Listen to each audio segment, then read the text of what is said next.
welcome back to another Anatomy of a Pose. Today we are going to break down and work with Bhujangasana. Bhujangasana is also known as cobra pose. So when we come on down to our bellies during class, we're on the tops of our legs, tops of our feet, our pelvis is reaching down, shoulders drawing away from the ears, elbows tracking down towards your hips, as we lift up from the back of the body and extend our spine. So the reason why I wanted to come at this was because last time we were together, we talked about forward folding, the standing forward fold, Uttanasana. And in that shape, we were talking about how we flex the spine, and now, or flex the hips, where that one was more focused. But today, we're going to talk more about the opposite, which is extension. So when we think about extension of the spine, cobra is a fantastic way to approach beginning flirting with any type of shape that we would think of as a back bend. So when we think about the shape of the spine, let's first talk about the natural curvatures of the spine. So if we think about the back side of the pelvis, it creates almost like a C-shaped curve in our spine. So then if we go up our spine and we follow up the back of the sacrum and we get to our lumbar spine, you can see here how the spine comes inward in this more of this reverse C. Now if we keep coming back up, following up the spine, and when we get to the thoracic spine, now the thoracic spine is going to mirror more of the shape of where the direction of our pelvis naturally sits. So when we think about how our pelvis sits and how our thoracic spine sits, and we think thoracic spine, think about, generally speaking anyway, the area of where your rib cage is. That is kyphotic, which means the shape of the spine is curved like this. Okay. When we think about the low back or our lumbar spine, from the base of our ribs about, again, remember, or think like just below the belly button, down towards the top of the pelvis, that's your lumbar spine. And our cervical spine, the area of our neck, those curvatures of our spine also mirror one another. And we spoke a little bit about this when we were talking about Tadasana. And so the curvature of the spine here in the neck and the curvature of the spine in our low back mirror one another. Which means if this area of our spine is extending, what else is going to also extend? Keep that in mind when we talk about this more and more, okay?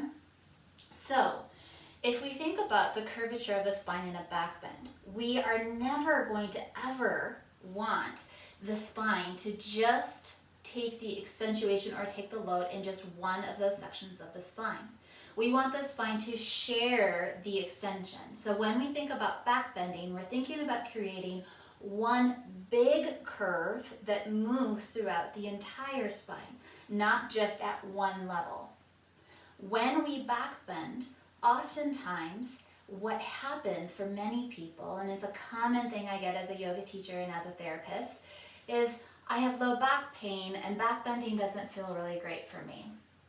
So there's lots of things we can do in order to approach this and create it a little bit more friendly shape. But what I want you to keep in mind, again thinking, we want the curve through the whole spine. But because the lumbar spine naturally curves in the opposite direction that our thoracic spine goes, our thoracic spine doesn't have the same capacity for extension that our lumbar spine and our cervical spine do. So when we come at this, that's what we want to stay really, really mindful of, is where is it that we start the intention? Where is it that the curvature of the spine is drawing so that we can draw energy throughout the entire spine, not just one area of our spine? So let's build this from the feet and then work our way up. So think about cobra, think about a cobra striking into action. They have, if we think about the tail, the legs in this case, are drawing energy from the tops of the feet, drawing up through the pelvis, and then that extension continues all the way up with an exposure and an expression across the front of the chest. So let's start talking about, you saw here I was sitting even on the tops of my feet. I'm here in what we call plantar flexion. So when our toes point, we're in plantar flexion, and here's dorsiflexion, where our toes go up. So already, if you think about, if you have tightness or any restrictions in the tops of your feet, the tops of your ankles or your shins, you already might be curious to how that experience, what your body experiences cobra, just when we think about the feet. So if we come on down to the mat, I release the tops of my feet down, and I'm just gonna kind of hang out my upper body here so we can talk about what's going on downstairs. So where we want to build this first is thinking about spreading out through all 10 toes. So all 10 toes, if I press down on the tops of my feet, I can now energize my legs, which means my quadriceps are gonna activate and my kneecaps are gonna lift up away from the mat, okay? So when I do that, I might even take a peek back and notice where my heels are. When we think about drawing energy from the legs, if I think about spreading out through my all 10 toes, tops of my feet reaching down, energized through my legs, if I reach back, I can feel here my hamstrings are working, okay, because my legs are extending. Our hamstrings are going to help extend our legs along with our glutes. So our glutes are going to be here to support our spine more than anything else and aid in the extension of our legs. But because our pelvis is reaching down to the ground, our legs aren't going up, back, away from us like we do in other shapes when we're down on our belly. Instead, we're reaching down to the tops of our feet, but because I'm lengthening my legs back behind me, reaching through my whole foot, you might notice that if you squeeze your glutes, just to play, if I squeeze my glutes, my heels turn in. If I let my glutes go and I don't use them at all and extend my legs, I don't have a lot of energy there and my heels naturally turn out. That's because the rotation at the femur bone changes based off of what's happening in your legs. So we want the glutes working here because they're going to help stabilize the spine, they're going to help keep your low back safe, but we don't want them doing all of the work because that's not the primary function here. They're there to stabilize, which means they're going to be turned on and working, but if you squeeze them, what happens is when your glutes squeeze really tight, there's some external rotation at the hips, and that's not what we're after. But they are firing and they are working, and it's important to know that we need them in any kind of back bend in order to protect and stabilize our spine. So again, coming back to the legs, tops of the feet reaching down, I lift up through my knees by activating through my quadriceps, so that's the front of your thigh. Again, you might even take a feel back. You can feel here how the inseam of my leg is working. There's drawing my legs energetically towards the middle. Your feet can be as wide as your hips. Your big toes can be touching. Notice how that changes the sensation in the backside of your pelvis, so your sacrum. If you find more space and expansion, because this is what back bending is about, then take your feet a little bit wider, and that's going to be perfectly fine. Those are already the first way that you can modify this type of a shape, is noticing how far apart your feet are from one another. But if you really, again, draw attention into reaching all 10 of your toes down to the ground and reaching throughout the entire length of the top of your foot, that's going to help keep your legs active and from over-rotating in either direction. But there is a slight bit of internal rotation of your hip bone, which means the thighs are wrapping inward, just slightly. It's not significant. So, pelvis, let's work our way up. So my pelvis is reaching down. That is going to be the main area of the point of contact here, because it is not only the center of your body in this case, but it is also the place in which we get our base of support. It's going to be pelvis and some of the tops of the feet. So, energy drawing up from my feet, tops of my feet, energizing my legs.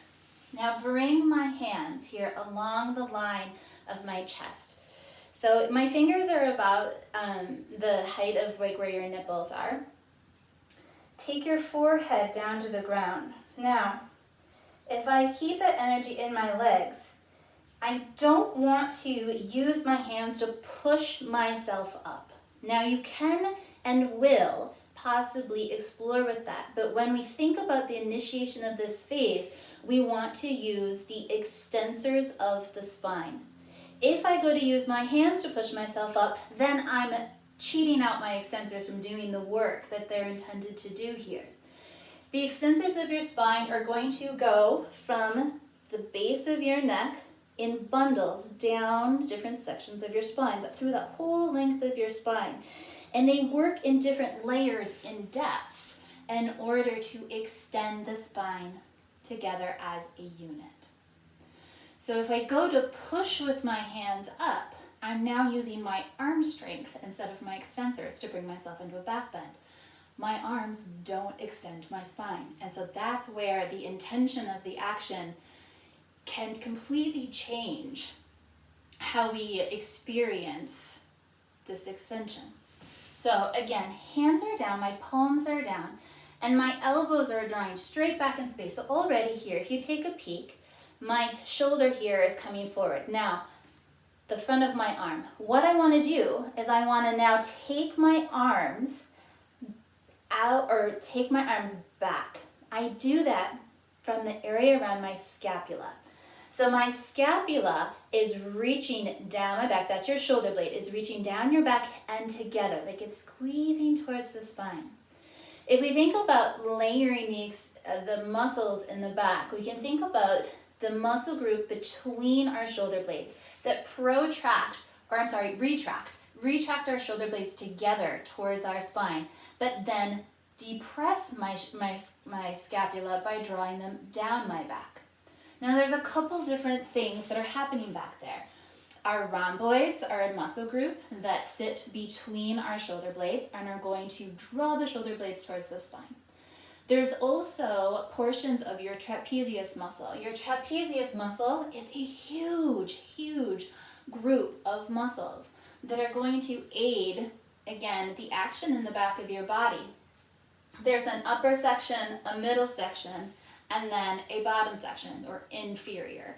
So when we bring the shoulder blades down the back, they're working together to pull the shoulder blades down the back. But there's another action here, and that is the action of stabilizing our shoulder blades on our back. The muscle group that stabilizes our shoulder blades on our back not only lay between your shoulder blade and your rib cage, but then those muscles wrap like little fingers into your rib cage. It's called your serratus anterior. Your serratus anterior here is going to be there to stabilize your shoulder blades, just like your glutes stabilize your pelvis and your spine. Your serratus anterior is going to stabilize your shoulder blade. They're not actually changing or moving the spine in this case, or moving the arms in this case, just like the glutes aren't actually moving our legs, but they are there as stabilizers. So again, thinking about the intention of the shoulder blades, because that's going to be important about the influence and what happens with your arms, is the shoulder blades are going together and down. So again, pelvis reaching down, feet active, lifting up to the knees, and I've got all this energy from my toes to my hips. Hands are here in line with my shoulders, or in line with my nipples. And then when I inhale, reach down through my pelvis to inhale, lift. Now I could even hover my fingertips here because the back of my body is doing the work. Shoulders down my back by drawing and retracting my shoulder blades together as they draw down and away from my ears. And now if I want to add my hands to the equation, I most certainly can, because my extensors already did the work to stabilize and support my spine. And then take a pause, take a little break. Now if we keep adding on here, let's think a little bit about the neck. The neck and the throat, and if you've been in my classes, you know I talk a lot about this because it's I think it's so important. And for many of us in modern living, where we do a lot of sitting, or where we spend a fair amount of time at computers, our head can come forward, which means most of us need some work at strengthening our neck flexors. Now in cobra, because the extensors are working, thinking about the back body, what does that mean about the flexors? The flexors are on the front of your body. Your flexors are now getting length. So just like we were talking about with Uttanasana, that standing forward fold, when you flex the front of your body, you're now getting length in the back of your body. And now we're doing the opposite. We're putting the work into extending the body, which means we're getting length in the front of the body. So keep that in mind. So if we bring that attention now again from the pubic bone up the front of the body, thinking length, how does that change the experience of extension when we fire in the back body? So feet down, tops of the feet spread out, all 10 toes reaching down. My pelvis is anchored, my hamstrings are working, my glutes are working. They're supporting my spine. They're not squeezing, but they're fired. They're turned on. Hands alongside your chest, shoulders away from your ears, shoulder blades down your back. Reach down through the tops of your feet, reach down through your pelvis, and then when you inhale, again, lifting from the expansion of your spine. Before you go any further, tuck your chin towards your throat. So turn on some neck flexor there to find length in the back of your spine. Now think about the length from your pubic bone to your belly button. And creating length now up towards this area of your breastbone. A little hand strength or a little arm strength here is okay. Spreading across your collarbones. And again, I'm still thinking about supporting and stabilizing my neck. And now I've got more space through my thoracic spine. Exhale as you lower it all back down. So the reason why that's a great place to play is that if you think back to what I was saying before about the curvatures and how they mirror each other in your spine. If your lumbar spine down low and your cervical spine are the ones taking, because they have more ability to extend, what's happening to your thoracic spine? It doesn't have the same level of extension because it's already in a kyphotic shape. So by not letting us lead from the back of our neck and going straight for opening up the throat, which is absolutely a place that this action can take in the body, but it's not necessary.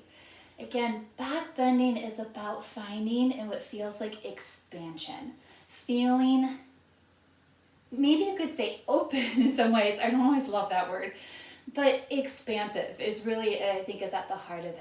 There's this spread across the chest because you're activating your back body. By squeezing the back of the heart, by drawing intention there, then this front of our body can shine. But that doesn't mean it has to be this great big flourishing shape. Because if we start to think about how the anatomical structures not only put our bodies in this shape, but then it creates space for the energy of the actions to take form. And then that's how it's going to transform into something really, really beautiful and powerful. So let's come at it one more time. And again, pay a little bit more attention to, again, how then, if I think about finding extension and length through the front of my body, as much as I am the back of my body, by lengthening my flexors, now there's a little bit more attention that's going on in the thoracic spine where we need it most. So one more time to kind of break it down. Tops of your feet reaching down, lifting the knees, anchoring through the pelvis. Check, hamstrings are working, glutes are working. Breathing in, lifting from the back of my heart, chin towards my throat here to start. And this might be it.